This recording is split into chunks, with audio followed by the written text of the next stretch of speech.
You are going to find somebody that is better than your partner. Quote me anyway. Every little thing that makes up the marriage scenario is all a decision. You have to consciously make an effort every day to stay loving to your partner. Imagine throwing away 80% just for 20%. Let's discuss session with Oma. Hello guys, welcome back to the channel. So today we're having another Let's Discuss session. It's been a minute, it's been a long time coming. So today basically we are discussing this topic, okay? I don't know if you can see it, but basically what it's saying is it possible to fall out of love with your partner? I've been married to my partner for over 20 years and now basically I think I've fallen out of love with him and I'm asking for a divorce. Okay, let's go right into it. First of all, yes, it is very, very, very possible to fall out of love with your partner. I mean, why not? Like, you're obviously going to get tired of doing the same thing over and over again. Over time, you lose the passion, you lose the excitement, you lose, the butterflies, just the little things that kept you going when you started, the whole excitement and all of that. But it would be really irrational to not expect something like that to happen. I mean, think about it. Even with your job, you get excited when you're starting out at a job. You want to do everything to do it well. You want to get better. You want to acquire new skills. You just literally want to do everything because you're excited. It's a new job. You just want to do it. But over time, it just gets less and less exciting. You just want to maybe explore more or try out something new. So these things are normal. They are bound to happen in marriage, in relationships. But here's the big question: is falling out of love with your partner enough reason for you to want to go for a divorce? The answer is a very big no. Very big no.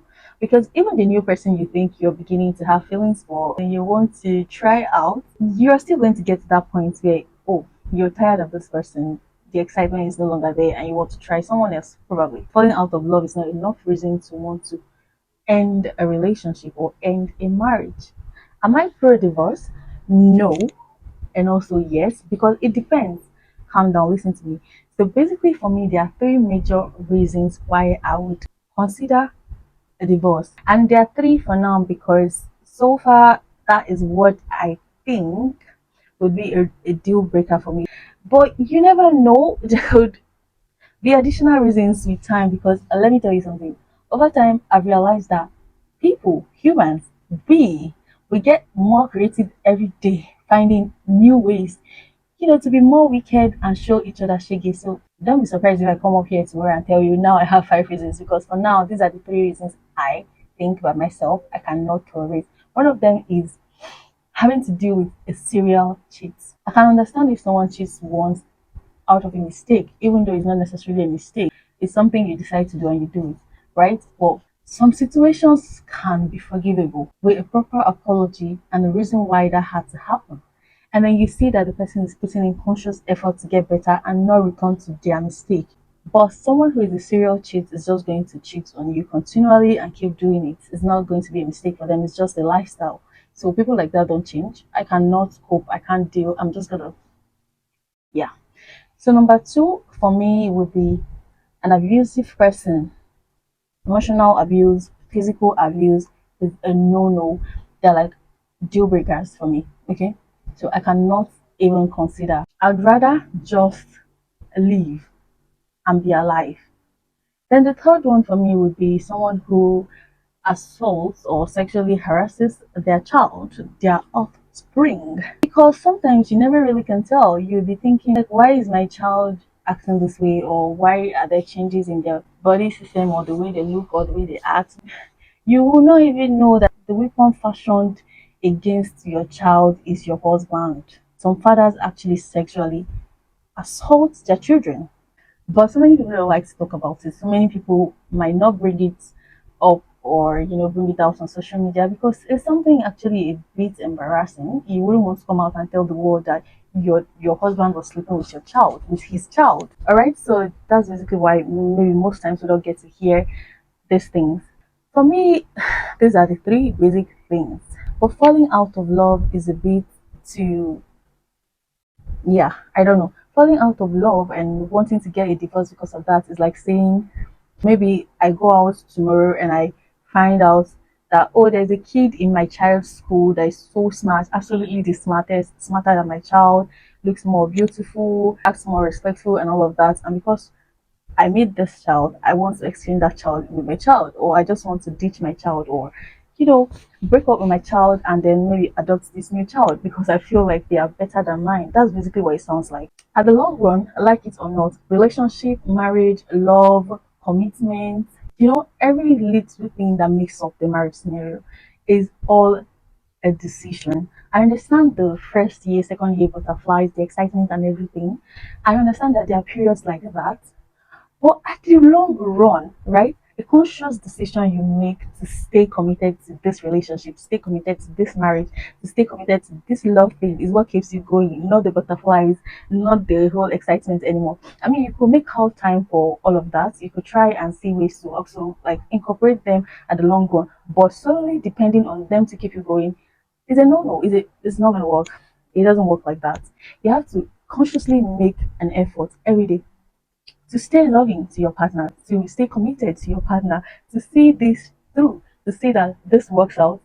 Because trust me, you are going to find somebody that is better than your partner.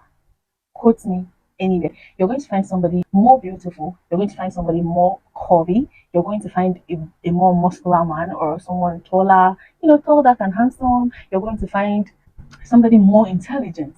Okay, that is bound to happen. But the conscious effort you make, the conscious decisions to remind yourself that regardless of all of this is the person I've chosen to be with, and this is the person I've chosen to love, and that is what I'm going to keep doing. That is what keeps you going. Because even this person you think you found that is all of this, that your partner isn't at the moment, you're still going to find someone better than them when you eventually go for them. And that's on period. That's not even arguable. So what happens in the long run is when you lose those first time excitements and everything, you still have like the major qualities that made you fall in love with this person, probably.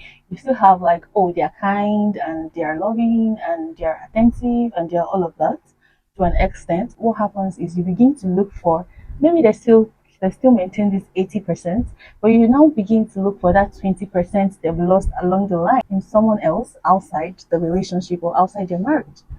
And that becomes a problem because, yeah, now you want to have it 100 because that's what it has always been for you. And you're obviously going to see that 20% in someone else outside, but it's not always worth it. It's not always worth it because imagine throwing away 80% just for 20%. Exactly, it doesn't make sense. Because, like it or not, these things are going to come up in marriage, they're going to come up in relationship, especially a marriage where you've decided to have kids and where there are already kids in the picture. So what happens is the time you spend together is limited because you have to spend time with the kids, you have to wake up early to get them ready for school, you have to do this, you have to do that. At the end of the day, you're tired. And even if you wanted to explore the whole sexual fantasies and the whole excitement you were able to do while it was just the two of you. That's just the tiredness. At the end of the day, like just being tired can ruin everything. And you just realize that for a whole week on a stretch, like you're tired, you just want to rest. A week stretches out into a month into 2 months, and all of that. And if you don't work on it, you realize that you're losing touch and you're losing the connection that used to keep you guys going. You're losing the connection that you used to have. Just basically like sitting down and seeing a movie together or watching a show you like together or having time to just chit chat and talk about your day or having time to just talk about the things you like or go on dates and do the things you really loved to do in the past. You no longer have time for stuff like that. You no longer even have the strength to do stuff like that. Any extra chance you get, you just want to rest, which is understandable. But that is not enough. That is not enough to consider divorce. Now, the onus is on the two parties to realize that this is what is going on at this point, and this is what is happening. Let's work on it. That would be the best decision at that point. Just be more kind to each other, buy more gifts for each other, make out time to go on dates, be nicer, give compliments, help out more in the house with chores. Just try as much as you can to get to talk, no matter how little the time is. Just find new things that make you happy and that keep you excited. Find a way to work around it. I mean, if it's not life threatening, if it's not, any of these three things I mentioned, for me, some people have their personal opinions and things they cannot condone in marriage or in a relationship. But if it goes beyond just life-threatening situations and things that threaten your mental health and all of that, I don't see why you're looking for a divorce anywhere. To be honest, the grass might actually be greener elsewhere, but how are you sure that's going to be the situation for you? Just work on your relationship, work on your marriage, and see that things work out well. Take more vacation if you can afford it, and if you feel you need to, you can send the kids home during holidays, to spend time with parents while you have enough time for yourself to rediscover the things you like to do, to rediscover your new preferences and all of that. So just treat your partner to a nice dinner, just do the things that bring back the spark and the excitement. And you would be surprised at how far these little things would go. Spend time together at home doing chores. Also, pray about your marriage, okay? Prayer is very, very, very important. It's the bedrock. You don't know how far prayer can go until you actually start praying. Alright guys, thank you so much. I think that is it for today's video. So basically what we discussed is love in marriage, falling out of love, and considering divorce just because you fall out of love in marriage. And my answer is no, definitely no. You can work on that marriage, you can work on that lost love, you can work to bring back the spark and the excitement and all of that. Just put in the work. The grass might not necessarily be greener elsewhere. Thank you guys for watching, and I hope you liked this video. Also, let me know in the comment section if you would consider getting a divorce because you fall out of love with your partner. Definitely let me know. And maybe I'm getting something wrong, I don't know. But yeah, don't forget to subscribe if you haven't. Like this video, share to your friends, and love you.